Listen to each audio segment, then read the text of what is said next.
seorang nenek pemulung hidup sebatang kara sejak anaknya hilang puluhan tahun lalu. Hingga suatu hari, seorang pemuda misterius datang membawa sebuah amplop, dan sejak itu, hidupnya tak lagi sama. Sebelum kita mulai, jangan lupa subscribe dan aktifkan lonceng notifikasinya, supaya kalian gak ketinggalan cerita-cerita terbaru dari kita. Karena dari setiap kisah, selalu ada pelajaran yang bisa kita ambil. Dan inilah kisah hari ini. Di sebuah kampung kota yang padat, tinggal seorang perempuan tua bernama Lastri. Usianya hampir 70 tahun. Tubuhnya bungkuk dan keriput wajahnya menceritakan perjalanan hidup yang keras. Sehari-hari, ia mendorong gerobak kayu kecil berisi karung bekas yang penuh botol plastik, kardus, dan kaleng. Hasil jualannya tak seberapa, tapi cukup untuk sekadar membeli beras 1 liter dan sayur seadanya. Warga sekitar sudah mengenalnya. Anak-anak sering berlari mendekat dan memberikan botol plastik bekas minum. "Ini, Nek," kata mereka sambil tersenyum. Dan Lastri selalu menjawab dengan doa, "Matur nuwun, Nak, semoga sekolahnya lancar ya." Namun ada satu hal yang tidak banyak orang tahu. Di balik senyum itu, ia menyimpan luka lama yang tak pernah sembuh. Anak semata wayangnya, Bagas, hilang saat masih kecil. Kejadian itu sudah puluhan tahun berlalu. Bagas hilang di pasar ketika Lastri lengah sebentar. Sejak hari itu, Lastri tak pernah berhenti berdoa agar suatu saat bisa dipertemukan kembali. Suatu siang yang mendung, ketika Lastri tengah berteduh di bawah pohon ketapang, datanglah seorang pemuda. Pakaian pemuda itu rapi, memakai kemeja dan jas hitam lengan panjang, celana bahan, dan sepatu bersih keluar dari mobil mewah.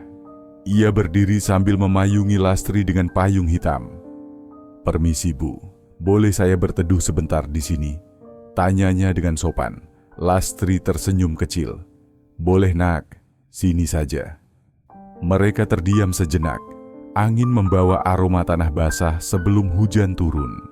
Pemuda itu lalu melirik gerobak tua Lastri. "Berat ya, Bu?"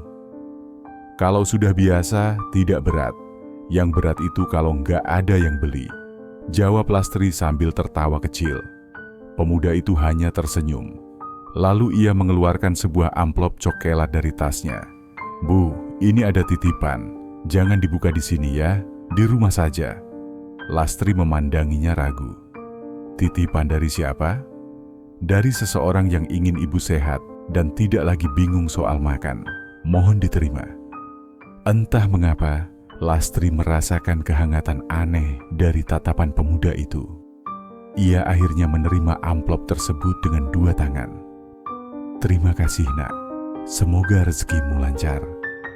Pemuda itu menunduk sopan lalu pergi, meninggalkan Lastri dengan perasaan campur aduk. Di rumahnya yang sederhana, Lastri membuka amplop itu. Isinya membuat matanya berkaca-kaca. Setumpuk kupon sembako gratis selama setahun penuh. Di dalamnya juga ada kartu nama bertuliskan Ardan Pradipta, Koordinator Program Pangan Mandiri.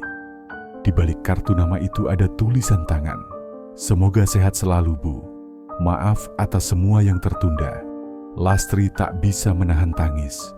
Selama ini ia selalu khawatir soal makan esok hari, tapi kini ada jaminan selama setahun penuh. Kata tertunda di catatan itu menimbulkan rasa penasaran, tapi ia memilih untuk hanya bersyukur. Sejak saat itu setiap bulan Lastri bisa mengambil sembako di toko sembako yang ditunjuk. Ia mendapat beras, telur, minyak, gula, bahkan susu. Hidupnya terasa lebih ringan. Ia tetap bekerja memulung, tetapi kini tak lagi setakut dulu jika tak ada yang laku. Bahkan ia bisa membeli sandal baru dan memperbaiki atap bocornya. Sebagian telur sering ia bagi untuk tetangganya. "Rezeki itu kalau dibagi, rasanya adem," katanya. Lastri merasa harus berterima kasih. Maka ia menulis surat sederhana dengan pensil tumpul di kertas bergaris. "Kepada Bapak Ardan, saya Lastri penerima kupon. Terima kasih banyak. Hidup saya jadi enteng. Semoga panjang umur, maaf tulisan saya jelek. Surat itu ia titipkan ke kasir toko. Ia tak tahu apakah surat itu sampai, tapi ia berharap pemuda bernama Ardan itu membaca. Sementara itu, jauh di kantor lembaga sosial, Ardan membaca surat itu berulang kali. Setiap kata yang ditulis dengan tangan bergetar membuat hatinya panas dingin. Di dalam laci mejanya, ia menyimpan foto lama dari panti asuhan, seorang bayi dengan gelang hijau di tangannya. Di belakang foto tertulis, Bagas. Ya, Ardan sebenarnya adalah Bagas, anak yang hilang itu. Ia ditemukan polisi di pasar dan dibawa ke panti. Di sana, namanya diganti menjadi Ardan. Ia tumbuh tanpa tahu siapa orang tuanya. Namun ketika sudah dewasa, ia menemukan potongan berita lama tentang seorang ibu bernama Lastri yang kehilangan anak. Ia mulai mencari. Butuh waktu lama hingga akhirnya ia yakin pemulung yang ditemuinya itu adalah ibunya sendiri. Tapi Ardan diliputi ketakutan. Takut mengecewakan, takut dianggap orang asing, takut terlambat. Jadi ia memilih cara lain, membantu diam-diam. Beberapa bulan kemudian, Lastri jatuh sakit. Batuknya makin parah, demam tinggi membuat tubuhnya lemah. Tetangga membawanya ke klinik murah. Karena Lastri tidak datang mengambil kupon bulanannya, kasir toko sembako melaporkannya kepada koordinator program. Ardan datang dengan cemas. Saat melihat Lastri terbaring, wajah pucatnya membuat dadanya sesak. Meski setengah sadar, Lastri menatapnya dan berbisik lirih, "Nak?" Ardan hanya menjawab pelan, "Saya Ardan, Bu. Dari program bantuan." Lastri tersenyum samar. "Kamu anak baik." Setelah dirawat, Lastri dipulangkan. Ardan mengantarnya ke rumah kontrakan kecilnya. Di sana, ia melihat foto suami Lastri yang pudar. Doa-doa ditulis di kertas dan ditempel di dinding serta peralatan seadanya. Hatinya semakin teriris. Beberapa bulan kemudian, lembaga tempat Ardan bekerja mengadakan syukuran kecil di Balai RW. Semua penerima bantuan diundang, termasuk Lastri. Saat namanya disebut, Ardan naik ke panggung. Dengan suara bergetar, ia berkata, "Saya dulu anak panti. Ditemukan di pasar saat masih bayi. Ingatan saya samar, tapi ada satu hal yang selalu teringat. Sebuah lagu Nina Bobo dengan tambahan baris, Bagas sayang mata pejam, Bunda jagakan nyala malam." Ruangan mendadak sunyi.